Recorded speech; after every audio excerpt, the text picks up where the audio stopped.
Good morning बच्चों। PS education की online class में आपका स्वागत है। हम मैथ 10वीं क्लास में पढ़ रहे थे 12 नंबर प्रश्नावली वृत्त, जिसकी हम प्रमेय के बारे में चर्चा कर रहे थे। उसी क्रम में हमारी प्रमेय 12.6 और 12.7। देखिए, दोनों प्रमेय एक दूसरे के विलोम हैं, तो हम इन दोनों को साथ में लेकर हल करते हैं। देखिए इसमें क्या दिया है, वृत्त की समान जीवाएं केंद्र से समदूरस्थ होती है, यानी ये जीवाएं ए बी है वो सी डी के बराबर है। यहाँ पे हम लिखेंगे कि जीवा ए बी किसके बराबर है, सी डी के बराबर है। तो इनकी जो ये दूरी है, ये दूरी यहाँ पे हम मान लेते हैं P और यहाँ पे मान लेते हैं Q। ये दोनों दूरियां आपस में क्या होंगी, बराबर होगी, यानी OP है वो किसके बराबर होगा, OQ के बराबर होगा। यह बात हमें सिद्ध करना है। और ये सिद्ध करने के लिए हम क्या करते हैं, O को A से इधर C से मिला लेते हैं।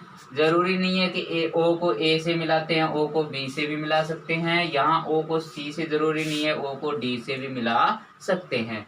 दूसरी चीज है, ये दोनों जो जीवाएं हैं ये सामने समांतर होने की आवश्यकता नहीं है, ये कहीं पे भी स्थित हो सकती है, लेकिन ये होनी क्या चाहिए, जीवाएं समान होनी चाहिए।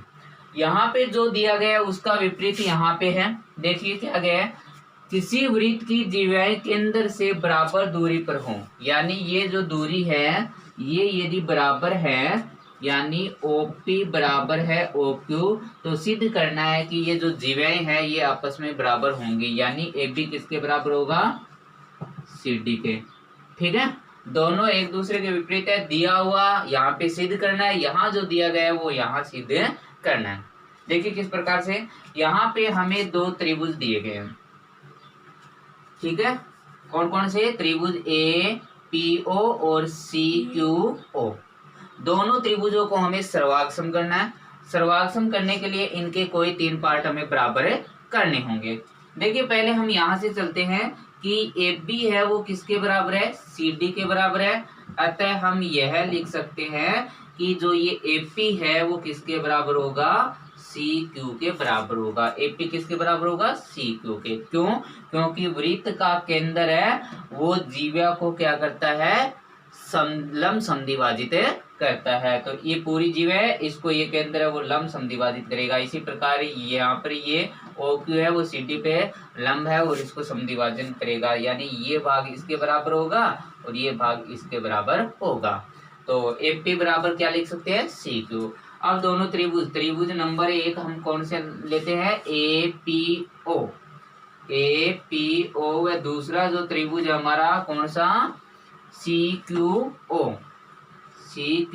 दोनों में देखिए पहली चीज AP बराबर है CQ, हल किया है। ऊपर हमें पता था कि पूरी AB जो है वो CD के बराबर है, तो इसके जो ये भाग है ये आपस में बराबर होंगे। ठीक है, इसी प्रकार देखिए हमारे पास OA है वो किसके बराबर है, OC के बराबर है। OA बराबर है OC, क्यों, एक ही वृत्त की त्रिज्याएं, एक ही वृत्त की त्रिज्याएं आपस में क्या होती हैं, बराबर होती हैं। साथ में देखिए ये इस पे लंब होगा, ये इस पे लंब होगा, इसका मतलब कोण P किसके बराबर है, कोण Q के बराबर, दोनों समकोण हैं।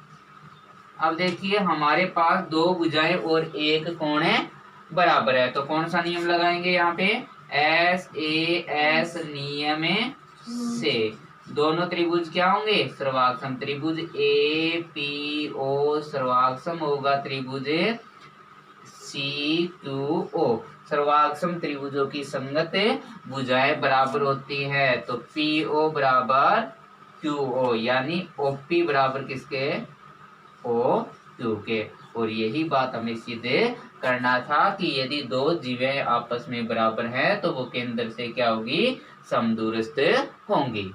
अब इसका विलोम देखिए, हमें क्या दिया गया है कि OP है वो OQ के बराबर है। ठीक है, तो हमें सिद्ध करना है कि ये पूरा AB जो जीवा है वो CD जीवा के बराबर होगी।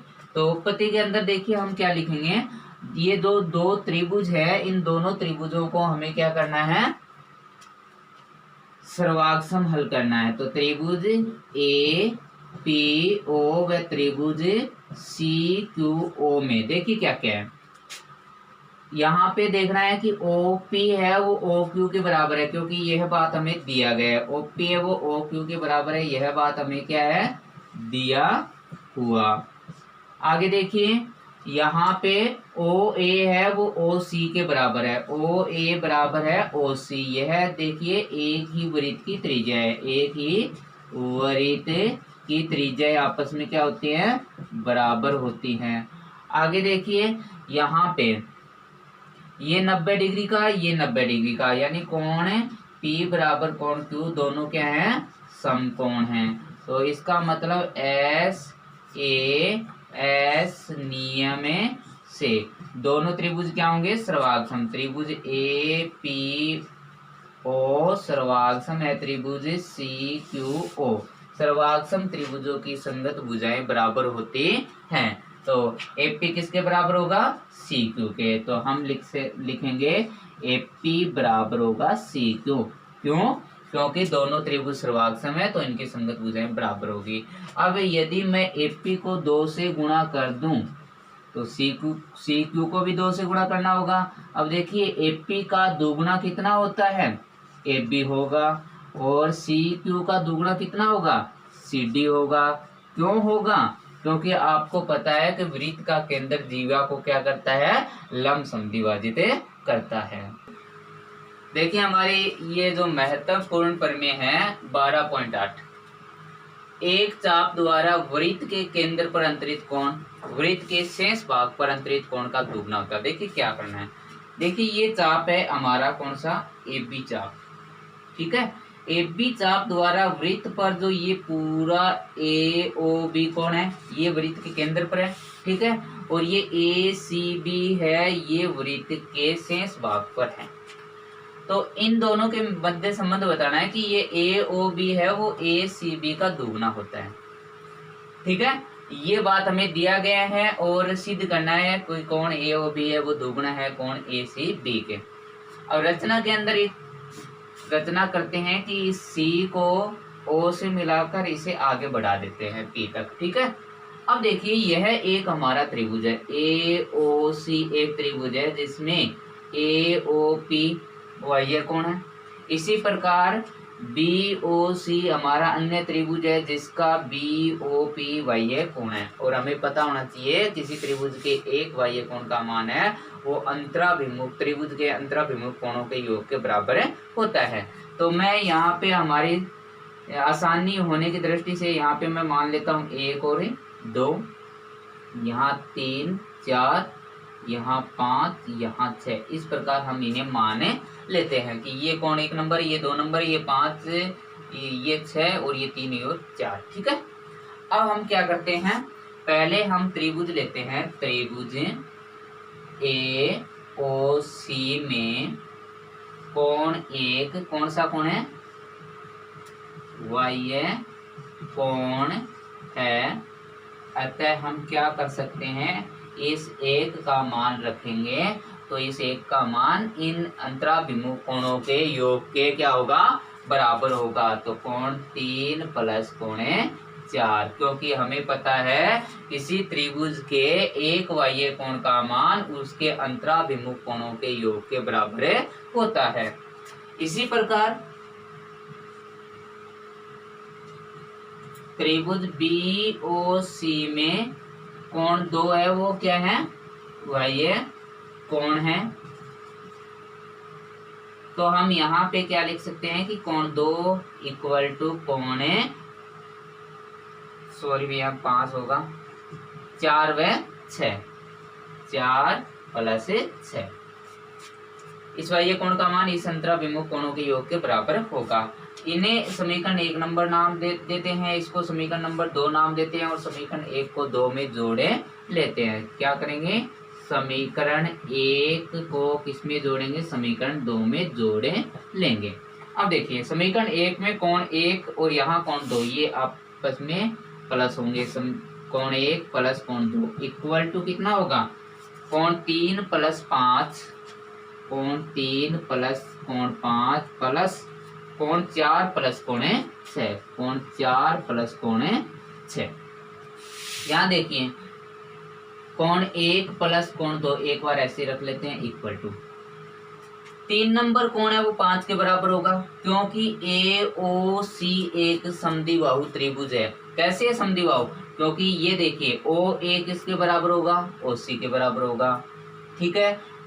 इसलिए इनकी ये दो भुजाएं बराबर है, क्योंकि ये वृत्त की त्रिज्या है, ये दो भुजा बराबर है, तो इनके संगत कोण है, समूह कोण है, वो भी आपस में क्या होंगे, बराबर, यानी 3 किसके बराबर होगा, 5 के। इसी प्रकार देखिए BOC भी एक समद्विबाहु त्रिभुज है, क्योंकि OB है वो OC के बराबर है, ठीक है।